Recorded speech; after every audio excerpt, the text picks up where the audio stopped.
বিএনপির সাবেক প্রতিমন্ত্রী ও মুন্সিগঞ্জ জেলা বিএনপির আহ্বায়ক মিজানুর রহমান সিনহা বলেছেন, আমি চেয়েছিলাম এই ব্রিজটি আরও ১০ বছর আগে নির্মাণ করার। বেতকা ব্রিজের সঙ্গে এই ব্রিজটি হওয়ার কথা ছিল, কিন্তু দুর্ভাগ্যবশত তা সম্ভব হয়নি। এখন আবার কাজ শুরু হয়েছে। ইনশাল্লাহ আপনাদের সহযোগিতায় দ্রুত সময়ের মধ্যে এই ব্রিজের কাজ সম্পন্ন হবে।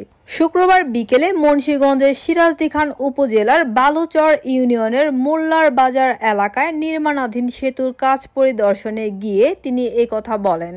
পরিদর্শনকালে উপস্থিত ছিলেন জেলা বিএনপির আহ্বায়ক কমিটির সদস্য আলহাজ মমিন আলী, সিরাজদিখান উপজেলা বিএনপির সাবেক সভাপতি বীর মুক্তিযোদ্ধা আব্দুল কুদ্দুস ধীরেন, ঢাকা মহানগর দক্ষিণ বিএনপির যুগ্ম আহ্বায়ক মোহাম্মদ ফরহাদ হোসেন, উপজেলা বিএনপির সাবেক সদস্য সচিব আলী আনসার মোল্লা, টঙ্গীবাড়ি উপজেলা বিএনপির সাধারণ সম্পাদক আমির হোসেন দোলন, সহসভাপতি আক্তার হোসেন মোল্লা, দেলোয়ার হোসেন দিলু, জহিরুল ইসলাম মুরাদ, জেলা বিএনপির আহ্বায়ক কমিটির সদস্য ঢালি মোহাম্মদ ওয়াহিদ সহ আরও অনেকে।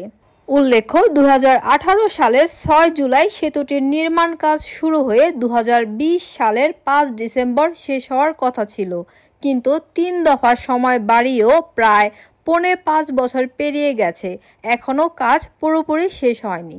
এদিকে সেতুটি নির্মাণ হলে মুন্সিগঞ্জ জেলা সদর টঙ্গীবাড়ি ও লৌহজং উপজেলার মানুষ বেতকা হয়ে ঢাকার পোস্তগোলা পর্যন্ত মাত্র ৩০ মিনিটে অতিক্রম করতে পারবে। এককভাবে এটার জন্য একটা চেষ্টা করবো ইনশাল্লাহ।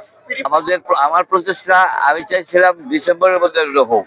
পরবর্তী ওনার হেড অফিসটি আমাকে বলছে যে না, আমাকে আরো ২ বার সময় দিতে হবে, ফেব্রুয়ারি। উনি আজকে বলতেছেন জুন। আমি এটাই মেনে নিলাম। আমি ওনাকে রিকোয়েস্ট করবো জুনের মধ্যে অবশ্যই রাস্তা দিয়ে গাড়ি চলাচল করে। সেই সঙ্গে এই রাস্তার যে সংযোগটা, টঙ্গীবাড়ি চলে গেছে, সেই রাস্তার কাজটাও যেন ভালোভাবে সুন্দরভাবে হয়। খালি ব্রিজ হইলে এই সব কাজ হবে না, ব্রিজের সঙ্গে রাস্তাটাও করতে হবে ইনশাআল্লাহ। আপনারা দোয়া করবেন।